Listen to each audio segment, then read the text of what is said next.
Salam sejahtera Malaysia, denyut nadi suara rakyat bergema di channel ini. Terima kasih kerana terus bersama-sama di dalam channel ini untuk mendapatkan berita terbaru setiap hari. Bagi anda yang pertama kali berada dalam channel ini, sila pastikan untuk anda menekan butang subscribe, like dan share.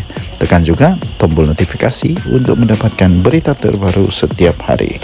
Denyut nadi suara rakyat bergema di channel ini, berita bermula sebentar lagi. Tuan-tuan dan puan-puan, ada satu nota yang bocor, ada satu nota yang berklasifikasi sulit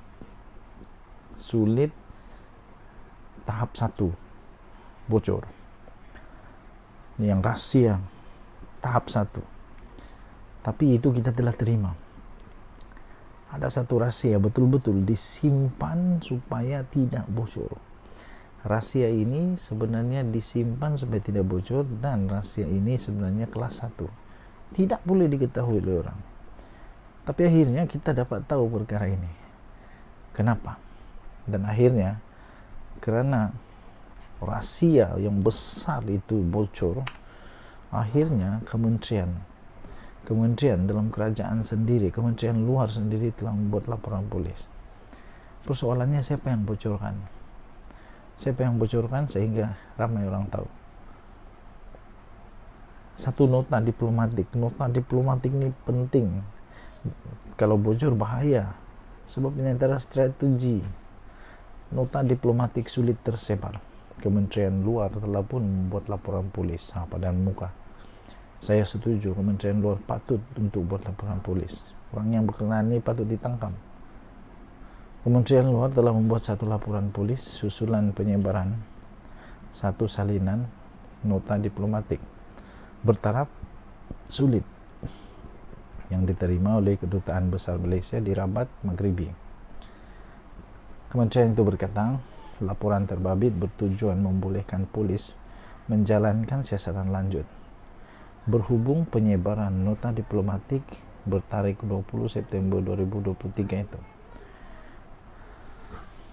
Beliau berkata, Kementerian Luar sentiasa menekankan kepentingan memelihara kerahsiaan komunikasi diplomatik dengan negara-negara sahabat dan rakan-rakan antarabangsa yang lain. Tambahnya, penyebaran dokumen berkenaan merupakan satu tindakan yang tidak bertanggungjawab. Hasil siasatan dalaman oleh kementerian ini mendapati penyebaran itu bukan berpunca daripada pihak dalaman, katanya dalam satu kenyataan hari ini. Jadi daripada pihak mana nanti kita akan tunggu, daripada polis lah.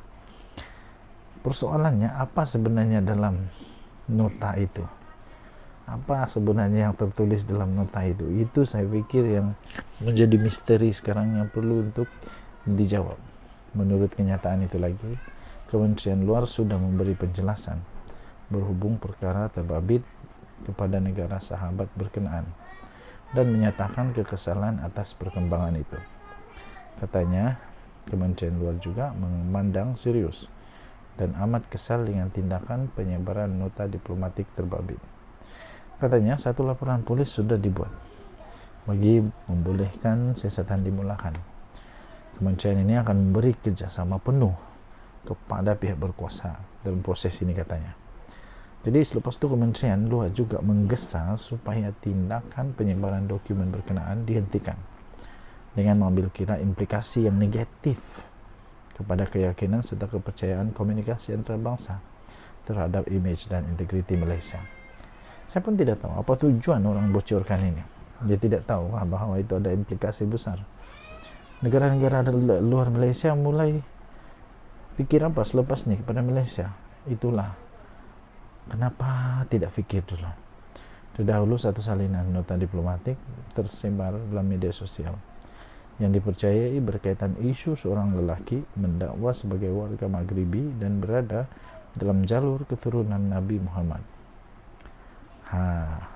Itu yang sekarang sedang hangat di pasaran. Denyut nadi suara rakyat bergema channel ini. Baik. Salam sejahtera Malaysia. Akhirnya Sanusi seakan-akan nak menyerah kalah sekarang ini. Hari itu kalau saya tidak silap ada artikel dia kata dia dah biasa dengan susah lah apa semua. Hari ini pengakuannya lain pula. Betul lah. Jangan biar sampai rakyat kelaparan hanya karena nak tunjuk kononnya setia kepada perjuangan parti. Ini bukan tentang parti, ini tentang rakyat jelata. Ini tentang rakyat di mana Anda telah dipilih menjadi wakil rakyat. Ini bukan tentang parti, tapi ini tentang rakyat. Jadi janganlah ego, turunkanlah ego tu sikit. Sanusi kata dia biar wakil rakyat kelaparan dan tertekan. Siapa yang bagi wakil rakyat kelaparan? Siapa yang bagi tertekan? Tak ada siapa pun. Datuk Seri Anwar Ibrahim tak bagi pun siapa untuk lapar, tak bagi pun sesiapa untuk tertekan. Kamu yang menyebabkan diri sendiri kelaparan dan tertekan. Kamu sendiri yang tak mau ambil yang sudah disediakan. Kenapa? Seolah-olah benda tu dah ada depan mata tapi tak mau ambil.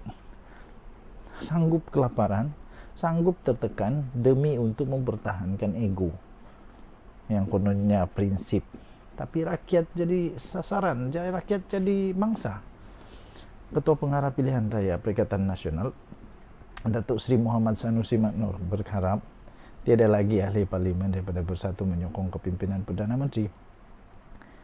Hari itu kata tak ada. Sekarang dah risau ni. Sebab kenapa? Tak lama lagi, minggu depan akan dibuka semula Dewan Parlimen, dan dikabarkan, diakui sendiri oleh MP Bersatu bahawa ada ramai yang akan sokong Datuk Seri Anwar Ibrahim. Inilah mungkin sebabnya dia makin risau ni. Dia kata dia berharap supaya tiada lagi ahli parlimen Bersatu menyokong kepimpinan Perdana Menteri. Kenapa? Kalau mereka menyokong saja, apa ada masalahnya? Apa masalah dengan sokong Datuk Seri Anwar Ibrahim? Itu untuk kepentingan rakyat. Apa masalahnya untuk berkorban demi rakyat? Saya pun tidak paham. Datuk Seri Anwar Ibrahim, selepas ada 6 dia wakil rakyat, parti itu berumur demikian sebelum ini. Ada 6. Dan saya tidak heran kalau ada lagi. Sebab wakil rakyat yang bijak, yang ada otak, yang berakal, tidak akan mempertahankan diri untuk melihat rakyat di tempat sendiri kebuluran. Untuk apa pertahankan itu? Tidak pun ada apa-apa hasil. Beliau berkata keadaan itu berlaku berikutan tekanan yang diterima oleh wakil rakyat berkenaan, berikutan tiada peruntukan keuangan yang mencukupi untuk mereka menjaga kawasan masing-masing. Jadi salah siapa sebenarnya itu? Itu salah Datuk Seri Anwar Ibrahim kan? Tidak. Datuk Seri Anwar Ibrahim sediakan, beliau sudah sediakan pun peruntukan itu, tapi yang tidak ambil kenapa? Beliau kata saya rasa itu pun sejenis tekanan. Dia membiarkan wakil rakyat itu kelaparan, dan dibiarkan kerana tekanan berlaku di kawasan takbirannya. Orang tuntut macam-macam tapi tiada kemampuan. Jadi sampai dia letih, dia terpaksa lah sokong Perdana Menteri. Saya harap itu yang terakhirlah, katanya ketika ditemui selepas meraspikan pesta pokok sunnah. Saya pikir belum berakhir. Saya pikir ada ramai lagi yang mempunyai mempunyai akal. Muhammad Sanusi yang juga pengurus Perikatan Nasional Kedah turut menasihatkan agar wakil rakyat PN sentiasa bersedia untuk susah, terutama menjadi pembangkang. Iyalah, kamu susah, kamu ada gaji, ada allowance. Rakyat susah ada apa?